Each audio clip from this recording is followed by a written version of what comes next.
Challenge your potential and the sky's the limit. Join me, Emily Ibbott, in a diary to empower.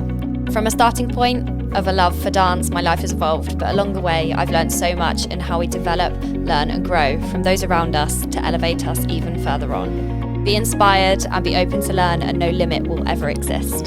Come along with me on my own journey in personal development, but with guests who have empowered me and are still doing so in my own journey. Hey, and hello from a slightly different location, which is really exciting to sort of show for you guys. And today I have the lovely Zoe with me. Hello. And we are really excited to speak about these topics. Well, I certainly am as well. And I guess how we know each other, we connected, oh my goodness. A long time ago. Ages ago. I think it was just through... Was it? Gym, yeah. Gym, and not even bodybuilding. Mutual friends. Yeah. And obviously then we were both, you were well into the bodybuilding industry and I was kind of a little baby. You started off your photo shoots first, didn't you? And then dipping your toes and sort of like asking questions, coming to shows. I think you came to a few shows before. Yeah, I think it just sets the tone for knowing and understanding the process. I mean, obviously, I think I remember speaking to you a lot about the photo shoot stuff at the time. And it feels like so long ago now. And it's just so much. It's just finding out those little bits of like knowledge and like opinions from other people and just kind of perspective on, I guess, dieting and just general points of a photo shoot. But today, obviously, it's steering from a completely different route into being behind the judges' table, as you obviously have judged for WNBF shows, and you've been a part of WNBF for a long time. From when it first started, in the UK, that is. I think we're into our fourth year now this year, fourth or fifth year. But yeah, I was lucky enough to be invited to... if I wanted to be a judge, and that was just one of the opportunities of just being already in the bodybuilding community and speaking out to a lot of other competitors and people that had been in the game for a very long time and just social networking as well. I think it is like that because you like connect with people on Instagram, you connect with other competitors, you connect with, I guess, maybe like judges as well, if you're sort of knowing who is behind that table and also how the federations run. Because I remember when I came to do the WNBF posing workshop, I was not even competing that year. So I got the shock of my life when I had not done anything before then. But even then, I then kind of knew you a little bit better. I know Steph a little bit better and Andrew and everything, just kind of knowing how the federation ran, kind of what their principles were. And I think it really, really helps. I also think that's a really good point to make as well, that even if you're on the edge of competing or not, to go to one of these workshops, WNBF or another federation, like there is so many up and down the country that you should just go to if you're on the fence. And I think as well, even if you don't know what you're doing, like it's okay. I had not a clue. I think I knew how to flex my bicep and that was about it. So it was so different coming into that, not even doing it that year or planning to, because there was some competitors already in prep. I think I may have been at the start of a photo shoot prep, but it's obviously very, very different. And I think it really sets the tone to understand that federation, how they run, and because also the Q&A thing I always found the most like valuable as well. At the end, it's just answering other people, like also hearing other people's questions and where people are coming from in the country, where the competitions are based, and it makes a real difference. Because how many shows, so have you done 4 years of judging, 3 years of... 4 years of judging, 7 years of competing. Amazing. And when I first started, there was none of these workshops to begin with. So it's all about finding a posing coach. And when you first set off, you're like, oh, who do I go to? There's so many now. Yeah. But certainly when I started competing, there wasn't many at all. And I didn't know who to go to. So, and also who is established, I guess, of like their journey, because some people, they're different in their own journeys, and also their experiences with different federations make a difference for the route you want to go down as well, I think. Yeah, of course. And that's, again, another good point I know you wanted to speak about as well, with what do some federations look for whilst you're on stage. And that is down to the competitor of knowing what category they're in, what is expected in that category and just really learning it. What might be for WNBF might be completely different to a UKDFBA or a PCA. Like they are all very NPC all side of things so different. None of them are the same, which makes it very, very confusing for a lot of people as a first timer. But I would say reach out to that federation and just double check, even send some check-in pictures, and they can always say to you, actually, you're going to be better suited in this category with our federation.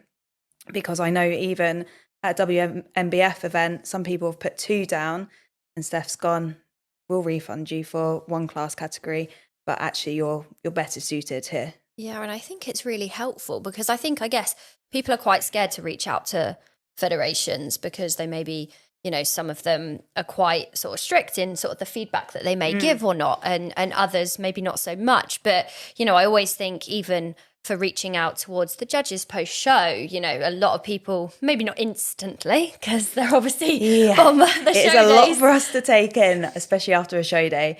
For me, as a judge, you don't have to get there at the very start and help setting up with everything. I do because my mum actually helps out at the events as well, which is really nice. She loves it. She's supported me the whole way through all my journeys. And now, obviously, when I go and judge, she comes along with me and she'll help out. So my day usually could start at 6 a.m. Whereas I do actually get invited to the day at about an hour before the show's meant to start. But it's my choice. I come and help and just help get things arranged, like whether that's the judges' table or getting the stage ready, medals ready. There is a lot that goes into a show day. There's a lot behind the scenes. And all of them start at different times and how they run at different times. And even from my experience of I've only done 1 season, but even the 3 different shows, oh my goodness, they were run all so differently. And I think you can never truly know sort of that length of time and things. And that is, I guess, a lot that comes into it. Sometimes you're there for a short amount of time and other times you're not. You're there for a much longer time. Absolutely. And the one thing us judges or anyone that's working with that federation will get asked is, when will I be on stage?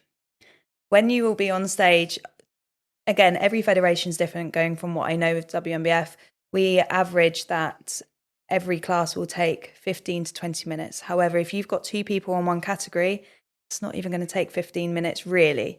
If you've got a class of 15 competitors, mainly being bikini, men's physique classes, actually figure this last year was very, very popular. It even went into a height division. Those classes are going to take a lot longer because we want to judge properly. We don't want to just make a quick decision. We want everyone to have their fair share on stage. And some of those classes could last half an hour, possibly 40 minutes. I think there was one class that nearly lasted an hour at Supernaturals before. Crazy. So it's all about being aware of what categories are on before you. And I always just say, make sure you're backstage and you're ready 3 or maybe even 4 classes before you're actually on. Yeah. And that's, I guess, kind of a good gauge, no matter what show you're doing. Yeah. Really. Like, it's quite a good rule of thumb. I'd always prefer to be backstage earlier. Obviously, I think the only frustration is knowing, obviously that pump up behind the stage is quite crucial. So not knowing, but once you're backstage, you'll be able to know and gauge how many competitors in those class before you, who's going on stage, and how long-ish it's going to be. And roughly by the day, you do know how many people are in actually each category. Certainly your own, you're going to know. Yeah. Really. And it's just finding out all those little nuggets of information, because I think on my first timers, I had no idea of like kind of how it was just going to run in general. And it was like that panic of, oh my God, if I'm not backstage on time. And you hear like horror stories of people being like straight onto stage without pumping up or anything. So yeah, it's just kind of taking in as much info as possible and just being as prepared as possible as you can, even though you cannot plan who the hell is going to be on stage. And also how close it's going to be is something to, I guess, go by on judging time. I don't know how you think of it, but obviously if you've got people that are very, very close to where those positions are standing, then it might take a bit longer. Yeah, we might be telling you to do a few rounds just to see a little bit more. Obviously, the more you pose, the harder you are getting. And the more you are on stage, actually your posing actually becomes a little bit better because those nerves start to settle as well. Yeah. So I remember who was it? I think we get to a decision. Did four or five rounds next to Elena 2 years ago. I was like, oh my gosh, I'm sweating. Yeah, it is. It was a tough posing one. stamina is something for a first timer you've got to practice and got to do your rounds. Like, have a stopwatch and hold those poses for literally 30 seconds and you will be shaking. Yeah, and sweating. I remember when I came off, I was the only one in that lineup. I was You were dripping. I came off stage and no one else was sweating. I was like, what the hell? Where have I just been compared However, to again, else? really good point for a first timer. If that happens to you, do not stress because the planning team will be there. Someone will be there with a towel as well. So do not stress. So Don't start helpful. patting yourself down on stage because on stage you are representing your body, not your tan. Your tan is meant to look good, but if you're sweating, you can't help that. So just wait. Sometimes people have actually come on stage to pat you down. Yeah, more so on the males than the females. But some of us, yes, a bit more unfortunate. I was very prepared for the other shows after that. I was like, I'm going to have a tanning mitt backstage with me. But the tanning people are amazing, and I guess. To start with, behind the judging table, obviously, as well as advice for working in different, like you've obviously focused on WNBF, but having so many different federations, I guess the perspective comes from you for WNBF today. And I guess starting with what do you look for? Because how many judges are in? There's quite a few of you, but there's 7 of us. I mean, Supernaturals last year, I judged every single class but one, and that one was just to give me a break. But the reasoning for that was because there was so many judges that actually had clients that were in those classes, and they're not allowed to judge those classes, obviously being a fair played game. So they step away from that class. So that's why I was judging so many classes myself. They needed you. Yeah. But yeah, how long I'm behind that table for. Obviously, we have the interval in between. Shows, say the show starts at about 10, 11 o'clock in the morning. Obviously, last year, Supernaturals did run until nearly 1 a.m. the next day, which was a super, super long day. However, they have said, obviously, this year they're splitting the show over 2 days. And I think it's also to say before we go into like the judging side of things and how you'd sort of view people on stage, is that no federation I can imagine will intentionally want to overrun for that long. No. And, it's not normal. I mean, I've heard loads of stories of different federations, even like abroad and in America, of how long they go on for. Everyone kind of knows the process of a show once you get there. I mean, you have to be prepared for that as well. At the end of the day, it is the federation's fault almost. Is it judges taking too long? Could we have our scoring system better? Possibly, but actually our scoring system completely changed that year. It was all online, so actually that worked a lot more efficiently. I guess actually going back to your main question as well of what we're actually looking for on stage is those competitors knowing what class they are in, then knowing what poses they are doing, as well as being obviously top to toe shredded, if that is obviously your category. Obviously female classes, obviously bikini, you're looking for your broad shoulders, obviously tiny waist, not too much conditioning, but also not too soft.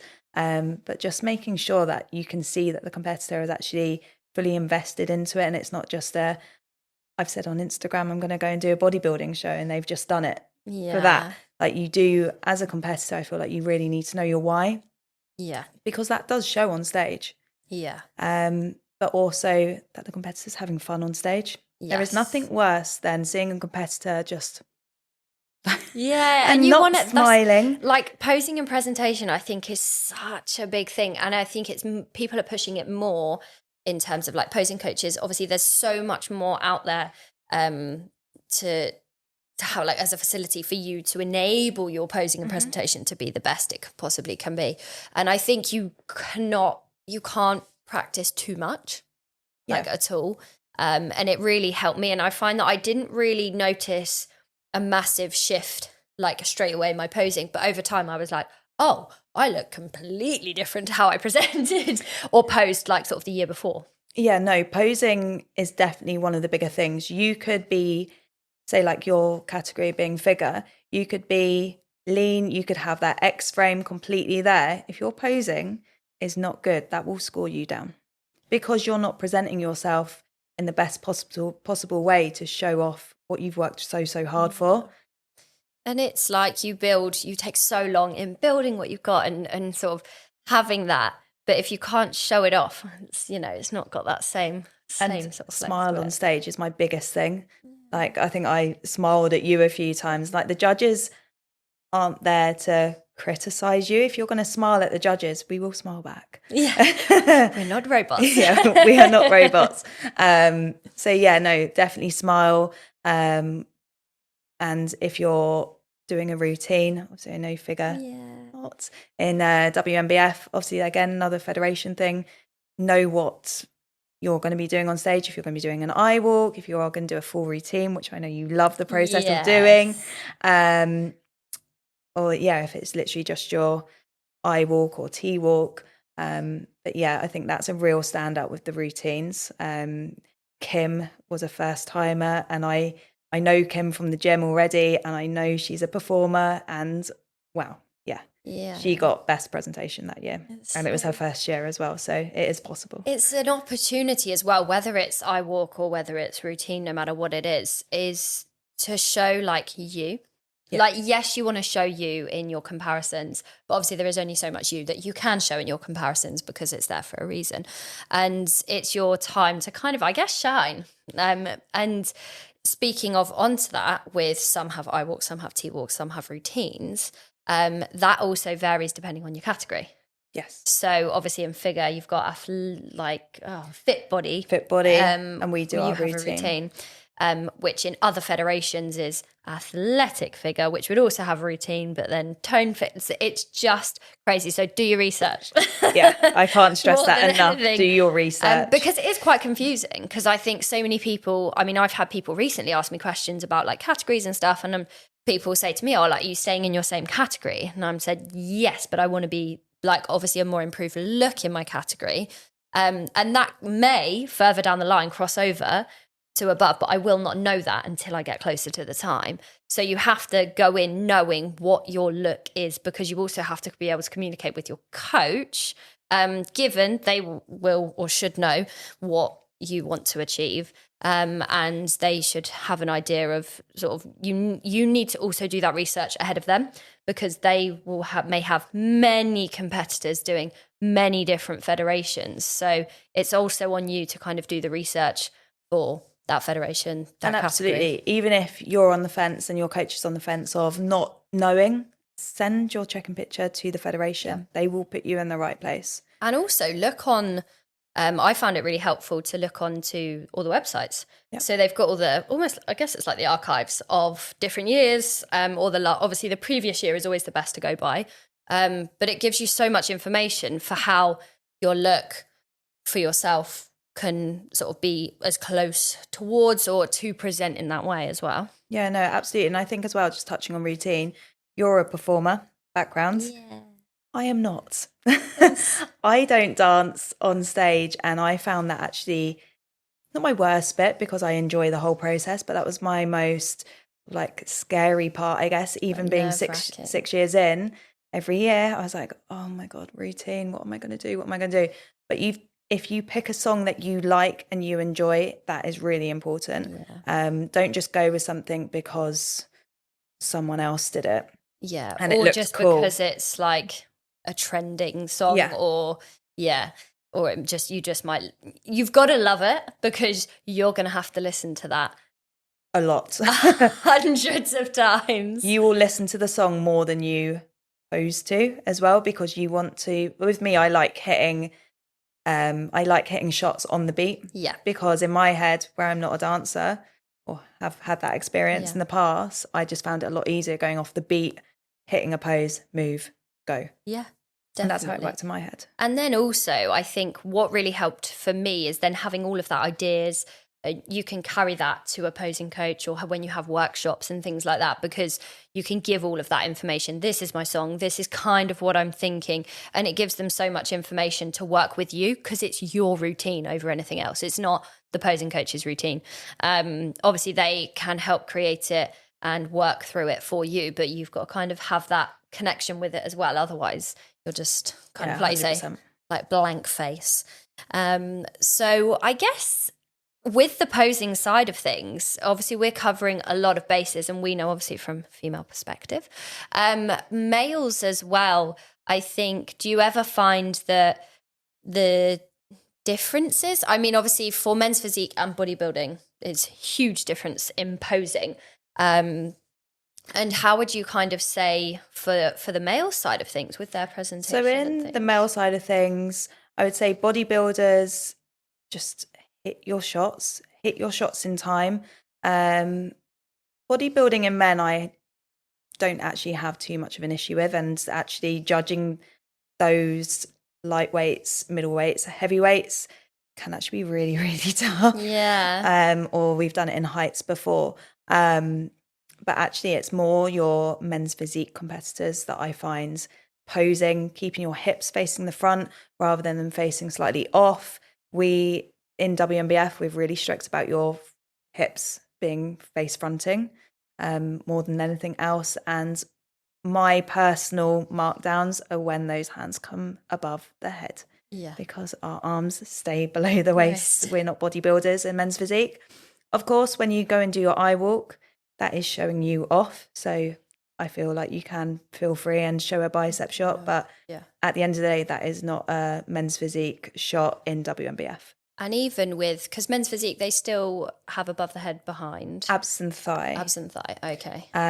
With WNBF, we actually don't do a back double bicep in men's physique, no. Okay. Can they present that in their eye walk? They can present that in their eye walk because they're showing themselves off. Okay. So you can still have that personalisation, which is quite nice. Absolutely. And I do think that's nice as well. The same goes for figure. I'm pretty sure hands can come above the head in your muscularity round as well. Yeah. So they have we could have it was all below. It is all below. And then in eye walk, oh god, it's racking my brain.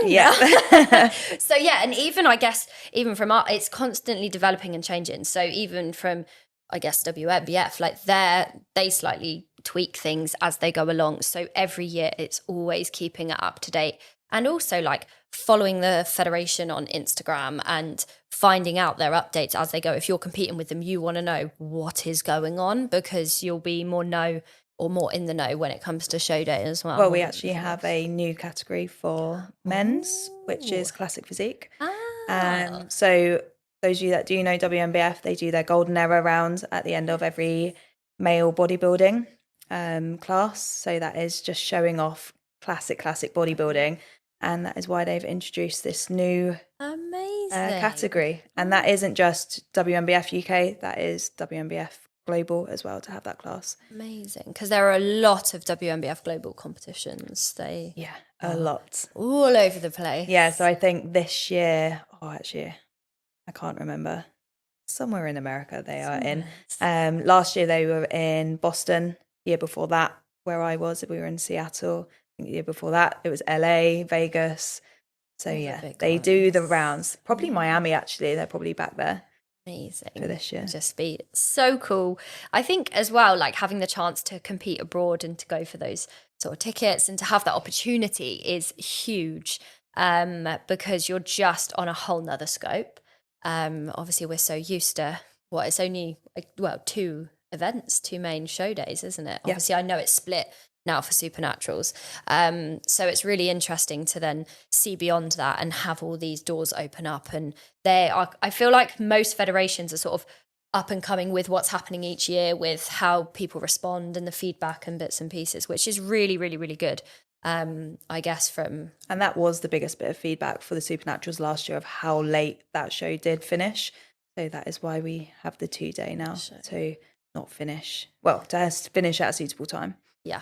Because I bet, 1 a.m. is for the competitors is one thing, as well as you guys. Like it's a long day for everyone so involved. The show finished, just... just before 1, but then the packing after we were finished probably half 2. Yeah, so a very long day, especially when I decided I'd be there at 6. Yeah, but you were like, damn it. Could have started at 10, just before the show started when I was actually needed. But it's a great day. Like, until you've done a show day, you'll start being like, oh, actually, how do I help out in a federation? I really enjoy this. And actually, when it's my off season, I really enjoy giving back to the federation of being able to judge or being around to do some selling of merchandise, setting up for the show, going to workshops, helping Steph out there as well. Really, really good. And it's interesting to know that side of things as well as just being behind the table. So obviously, as well as posing, posing and presentation is a huge factor. What kind of thing, what else is kind of on the tick list of what you look for those competitors? Obviously, conditioning, shape. If you say, I'm going to go with my female categories because that is what I am known to. Obviously, I know the other federations as well because I have to. Another thing, actually touching on the judges, we actually do a bit of a workshop for the judges 2-3 weeks before, just to give ourselves another refresher before each show. So that is across the board for all of the judges, whether you're 10 years experience or you're just coming into it. Which so is we really all good. have to go on that call. Because like I say, there are probably little changes and tweaks that do happen that you may not necessarily think about.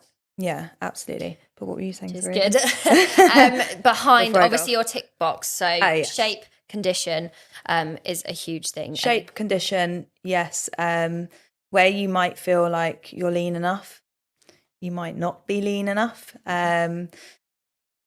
But that comes down to your coach. And all I can say is trust the process of what your coach is saying to you. If your coach is saying to you, I'm not going to say the C word, have a refeed meal each week, trust them and have that refeed because you clearly need it. And the closer you get to the show day, your coach will go, we're not going to have that. And they'll take it out. Or your calories might go up, they might go down. It's not all about a calorie counting game. It's also trusting someone else's view, what you see, which we've had conversations about of what you see in the mirror is not what other people are seeing. Yeah. We are the most critical people to ourselves. So I think which is almost sometimes useless. Like, do you know what I mean? In terms of what you need to present on stage is not what your thoughts are thinking. Like you might think, oh my God, I need to be leaner, but actually you don't. Or vice versa. You don't want to over diet because you still need to be full, even for, I was going to say the smaller categories, but with federations that don't have as much muscle mass, like your bikini classes, still in those classes, you can be over dieted and not actually have that much muscle on your frame. You still need muscle on your frame to present and to have the look that you're going for with whatever category you're going into. Yeah. And that's a really, really good point to touch on because I always say to people, look, it's not a dieting competition. Yeah. Yes, I am most likely dieting for like 6 months. But I'm not here to look like a string bean. Yeah. And no one wants that. You want to look sort of so much fuller. And also you want to look like you've got life on stage. That bit, the start of peak week, that's supposed to look like you do look like a bit of a string bean, until you start filling out. And you saying peak week as well, I think everyone just needs to stay in their own lane. You might not even have a peak week. Some people will be going on, it's peak week, carbs, water comes out, or it doesn't. Just trust your coach and do what they say. Yeah, 100%. And even peak to peak is different. Yeah. Like, 100%. I mean, I had 2 very different peaks. I've never been so scared to have a refeed meal in my life. I got a Five Guys about 3 days out from my second show. He knew exactly what he was doing, and I just had to trust that. There was a part of me that was really excited, and there was a part of me that was like, I'm scared. Wasn't there? You had 2 shows back to back, and he like cooked you a steak, and you had that the day before. Yeah. So I had the show in Wales, so I had to go up the night before, drive. Well, I didn't drive. Emily drove. I was not in a state to drive. And then stayed that night, had the show, did the afternoon show as well. So obviously that was 2 like backstage, like pump ups. And then I drove back to his, and he was like, okay, where are we at? Obviously had to look over food. And then, I got steak or meat or something like that, rice. It wasn't anything exciting, but I got some extra cheese and I was really happy about that. There you go. It's all those small things on prep that you appreciate. Then obviously woke up the next day. I was obviously slightly lower in weight, but everything was I still needed to look full. And obviously I still had some carbs to go in me that morning. So and again, that was completely down to him. And you just have to go with that and what he's seeing, and you have to trust that so much. And that is such an important point to touch on throughout your entire prep. It's so easy to compare, and even you must have, as a judge, people asking you questions and conflicting questions and things like that. I can't even imagine. And even if your coach has said to you, I don't want you to drink any water on show day. I mean, that's not my case at all, and I'm pretty sure it's not your case at all. But I've seen it, not just WNBF, but other federations where competitors unfortunately collapse on stage because they are so dehydrated. There are bottles backstage, definitely at every federation that I've been at, have a sip of water. Yeah. It will calm your nerves down. It's not going to make you watery or anything like that.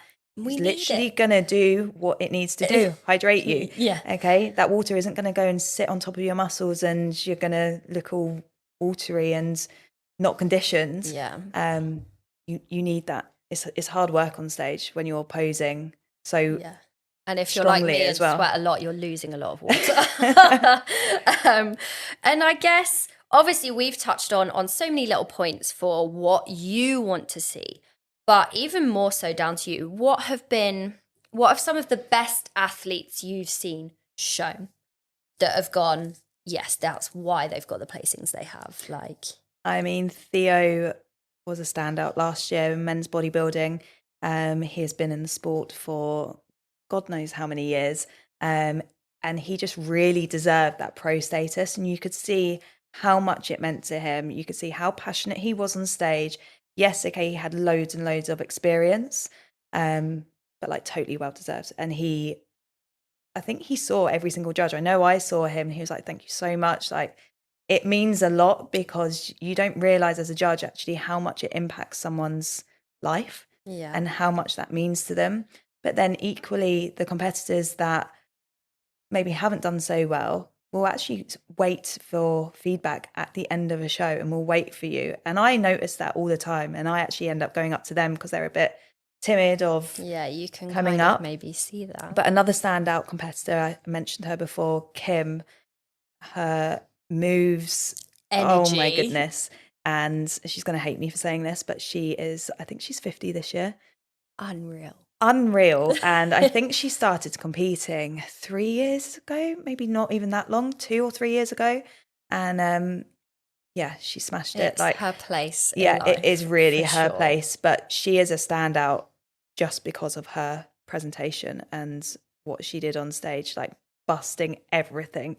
I think she did a bit of a twerk at one point. I'm pretty sure. It was but so good. And I think from even routines across the board, WNBF and other federations, I think there was one girl that stood out for me at PCA finals last year. And she's got a dance background, but she's now actually gone into posing coaching. I literally stood back. She was singing along with her song, the sass, but it wasn't like, her performance was phenomenal, and it was the best routine of the entire day, and I will not forget that. And I think that posing and presentation and personality, more than anything else, really, really comes across when you've got that opportunity in your your routine or whatever it may be. Another standout for me as well was Beth. Yes. From the year I actually competed on stage against Beth. And 2023 was Beth's first ever year of competing. Yes, because she was in first timers. And I'm pretty sure Beth won every single show she went to, possibly a second, but I am pretty sure she won every single show. And I've been competing 6 years. Beth beat me on stage. I came third in that show and Beth won. Beth got her pro card that year too. Like, it can happen. You got your pro card in your first year. Yes. Yes. There you go. So it can happen, but don't also let your prep go, I want a pro card straight away. No. I haven't got a pro card. My goal in 2023 was to get to the world finals. Of course, I'd love a pro card, but for me, it's why do I want a pro card at the moment? Yeah. And I can't answer that question And it's yet. also putting that pressure. If you go in with no expectation, go in with your best, go in with, your best behind every single aspect of what you're doing, you're going to have a blast as well. And you'll get to those goals that actually you've never set out for before. Just to touch on Beth as well. Obviously, she came to Worlds in Seattle and she came second in the world. Amazing. In her first ever season. Yeah, she was phenomenal. And obviously she's doing all the powerlifting. She's super nervous. Amazing. You would never think that with her on stage, but she's super nervous. Like when I think you saw her at a posing workshop, and she is just sat there and asking all the questions. Yeah, and it's just being so much more like in the know with those workshops that what they can really provide is a lot. I think I wouldn't be in the same position because I did that posing workshop that year as well. And I can't remember how many weeks out I was. I definitely started prep, but it really changes as well. The more you connect with different people, you meet people at the workshops, you're then familiar with other people who are competing or other people who may be in their first time, which really, really helps. And that community just builds and builds and builds more than anything else. And I want to end with 2 sort of questions for you to put out for people listening / watching. What would be your biggest piece of advice for a first timer? Food is always going to be there. Do not pile food in your cupboards, because the reality is when you get to that drawer, you're not going to want any of it. And I think it's just also a bit of a draw for disaster. Oh, I can't even say the word. A draw for disaster. Because when you come out of a prep, and I say this to every new competitor, coming out of a prep is harder than the actual prep. Yep. And that will sound 100%. That will feel impossible to believe that right now, because you'll feel prep is the hardest thing. But when you're reverse dieting, please keep your coach. You will need them as much as you've needed them throughout your whole prep, if not more. Yeah, exactly. Without because we've spoken about body image after prep, and it is so hard. But you're actually, especially again being female, you're getting yourself back into a healthy hormonal state and actually healthy levels of body fat, because prep lean is not sustainable, and nor is it healthy. No. Completely. For long periods of time. I always say this, always, and it's a purpose for the stage. I said to you before, and I've been in off season for 18 months. 2 months of that was in a deficit at 2 separate times, and that is it. You want to get back up to normality and healthy, and your hormones and just life, and it really changes the game. And I think another good bit of advice is, if you're not enjoying it, stop. Yeah. There is nothing bad about saying to your social media page, I've actually decided to stop, because actually people will respect you a lot more for that than you actually just continuing because you said you're going to do a bodybuilding show. Definitely. The stage is always there. 100%. And so is food. And so is food. And yeah, I guess that probably answers my next one, which was your biggest advice for anyone going into prep in general is all of that. And it excites me for my next podcast as well. Well, we'll go into a little bit, delves into the depths of what prep truly entails, because it's going to be a good one. It is extreme. And on stage levels, body fat is not healthy, not sustainable, and nor should you judge yourself based on having some really shredded abs. Yeah. It's cool. Like, we all love it. But that is not your only personality. And also, having a set of abs doesn't define you on stage. Yeah. My abs 100%. Barely come through on stage, but it all comes down to my shape and presentation. So it's not all about having washboard abs like you do. It's just everyone's so different in terms of how their body and genetics come down to sort of their way of sort of presenting. But yeah, amazing. Really enjoyed talking about that, and it kind of brings me back and kind of gets me back in the zone for prep incoming very, very soon. And thank you so much for coming on. Thanks for having me. And sharing a little bit more about obviously the WNBF side of judging, and also your experience of, we've both sort of done competitions in different federations as well. And it is really good to do, I think, different federations when you're a competitor.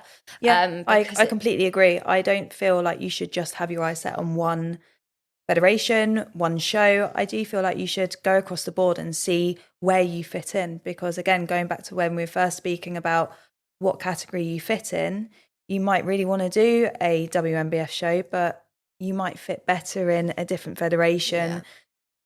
So yeah, send your check-in pictures to federations if you're not 100% sure. Noted. Or even reach out. Yes. Yeah. And I'm sure Zoe is there for all the questions as well. You're not there for Supernaturals. I'm not there for Supernaturals because I'm going to have a little bubba. But I will be at the First Timers, which is in Luton this year. Don't ask me on the date because I'm not 100% sure. Baby fine. Yeah. And so obviously if you have any questions for Zoe, or if you're a first timer and you have any questions, I can help answer as many as I can. Obviously I can't answer from the judging side, but I'm also here for some info if you need to. But thank you so much for coming on. Welcome. And hopefully we will see you guys on the next episode. A big thank you for joining me on my channel and tuning in. Find me on Spotify, Apple and Google Podcasts, Amazon and YouTube, A Diary to Empower. Follow me on Instagram, m_power.fitness and TikTok, m.ibbert. See you on the next episode.